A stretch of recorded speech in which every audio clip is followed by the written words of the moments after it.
장첸은 넷플릭스에서 제작한 웹드라마 수리남에서 첸진 역할을 맡으며 화제가 된 배우입니다. 브라운 아이즈의 뮤직비디오 벌써 1년에서 복서로도 출연했던 장첸은 어렸을 땐 연기하는 걸 매우 싫어했다고 하는데요. 어떻게 지금처럼 성공한 배우가 되었을까요? 장첸의 아버지는 대만의 영화배우 장국주였기 때문에 어렸을 때부터 배우란 직업에 익숙했다고 합니다. 하지만 아버지가 배우란 직업 때문에 잦은 촬영으로 집에 잘 들어오지 못하자 장첸 본인은 나중에 배우가 되지 않겠다고 생각했다고 합니다. 하지만 역시 피는 못 속이는 걸까요? 장첸은 14살에 이른 나이로 대만 영화 고령가 소년 살인사건으로 데뷔하게 됩니다. 이 영화에서 장첸은 중학생으로 등장하는데 밍이란 여학생을 사랑하는 역으로 캐스팅됩니다. 당시 장첸이 맡은 역은 중학생이었는데 중학생임에도 불구하고 사랑, 우정, 가족, 폭력 등의 감정을 모두 겪는 캐릭터였기 때문에 첫 영화부터 어려운 배역이었지만 이를 무난히 잘 소화해냈습니다. 이 영화 덕분에 중화권 3대 영화제라 불리는 금마장 영화제에서 최연소 남우주연상 후보까지 오르게 됩니다. 데뷔작부터 크게 주목받았던 탓인지 장첸은 돌연 학업에 집중하겠다며 연기를 그만두게 됩니다. 사실 그때는 연기를 시키니까 했지 연기가 정말 하기 싫었다 라고 얘기했습니다. 하지만 5년 뒤 장첸은 데뷔작을 찍어줬던 에드워드 양 감독을 찾아가 다시 영화를 하고 싶다고 말했고 마작이라는 영화로 대중들에게 돌아오게 됩니다. 마작은 국내 누적 관객이 174명이기 때문에 이 영화는 국내에서는 완전 잊혀지게 됩니다. 마작은 실패했지만 1998년 왕가위 감독의 영화 해피투게더란 대만 영화로 유명해지기 시작합니다. 당시 장국영, 양조위와 함께 주연으로 출연했고 극중 비중도 컸습니다. 그리고 영화도 좋은 평가를 받게 됩니다.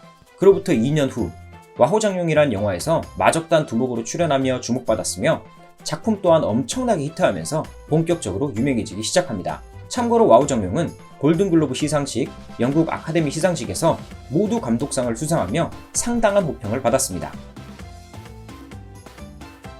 장첸은 대만 배우지만 한국과도 인연이 깊습니다. 와우정룡이 큰 성공을 거두고 난 뒤 국내에서는 브라운 아이즈의 뮤직비디오 벌써 1년으로 얼굴을 알리게 됩니다. 당시 김현주의 연인 역할로 잘생긴 복서 역을 맡았습니다. 저도 어렸을 때 누구지? 일본 배우인가? 하면서 집중해서 보던 기억이 납니다. 이후엔 브라운 아이즈의 점점 뮤직비디오에도 출연했고 2008년 국내에서도 꽤 흥행했던 적벽대전의 송권 역할도 맡으며 국내 팬들에게도 점차 익숙해지기 시작합니다. 장첸은 우리나라의 뮤직비디오 경험 때문인지 지금도 간단한 한국어 표현을 할 때 상당히 자연스러운 모습을 볼 수 있습니다. 벌써 1년 뮤직비디오에서 괜히 복서 역을 맡았던 건 아니었던 것 같습니다. 장첸은 현재 중화권에서 이연걸, 견자단을 잇는 손꼽히는 남자 액션 배우로 유명하다고 합니다. 이연걸, 견자단이야 너무 유명한 배우들이지만 이미 나이가 50대에 들어서 과격한 액션 연기를 하기엔 무리가 있지만 장첸은 아직 40대로 거친 연기 또한 쉽게 소화가 가능하다고 합니다. 또한 연기 생활을 하며 전문적으로 권법까지 익혀서 이미 전문적인 수준에 올랐다고 합니다.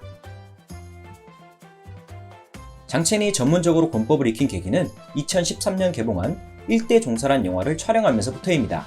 당시 영화의 감독이었던 왕가위가 장첸을 따로 불러 무술인 역할을 맡아달라, 대역 없이 직접 무술을 보여줬으면 좋겠다 라고 말했고 당시 감독이 제시했던 역할이 팔극권 마스터인 일선천이란 역할이었기 때문에 이때부터 본격적으로 팔극권을 수련했다고 합니다. 3년이 넘는 영화 촬영 기간 동안 실제 팔극권 고수인 왕식군으로부터 1대1 레슨을 받았으며 실제 무술 대회에도 참가했다고 합니다.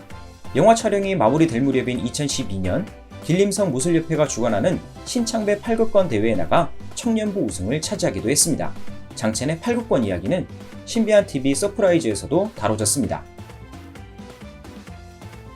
이후로도 권법 영화뿐 아니라 다양한 영화에 출연했던 장첸은 그 연기력을 인정받아 4번이나 금마장 남우주연상 후보에 오르게 됩니다. 데뷔작이었던 고령가 소년 살인사건을 비롯해 2005년 3타임즈, 2014년 수춘도에서도 후보로 올랐지만 상을 받지는 못했습니다. 하지만 드디어 2021년 영혼사냥이란 영화를 통해 장첸은 금마장 남우주연상 타이틀을 획득하며 본인의 클래스를 한 단계 더 높이게 됩니다. 2022년 장첸은 넷플릭스의 웹드라마 수리남에서 악명 높은 조직의 수장 첸진 역할을 맡으며 화제가 되었습니다. 수리남의 감독은 윤종빈 감독으로 사회의 어두운 면을 디테일하게 묘사해내는 것으로 유명합니다. 대표작으로는 범죄와의 전쟁이 있죠. 이런 디테일에 능한 윤종빈 감독이 장첸 배우를 섭외하는데 공을 많이 들였다고 합니다. 첸진 역할을 떠올렸을 때 가장 먼저 생각나는 배우가 장첸이었다고 하며 실제로 섭외하기 위해 직접 대만으로 날아갔다고 합니다. 열심히 설득한 끝에 장첸이 수락했고 수리남에서 악명 높은 조직의 수장 역할을 잘 소화해줬다고 합니다. 장첸은 영화에서 맡은 배역의 감정을 시청자에게 충분히 전달하려면 상대 배우는 물론이고 감독님을 믿고 스태프분들 모두를 믿어야 한다고 말했습니다. 그리고 그 무엇보다 중요한 건 자기 자신을 믿어야 한다고 말했죠. 본인의 신념과 개성이 뚜렷한 장첸 배우의 밝은 미래를 응원합니다. 끝!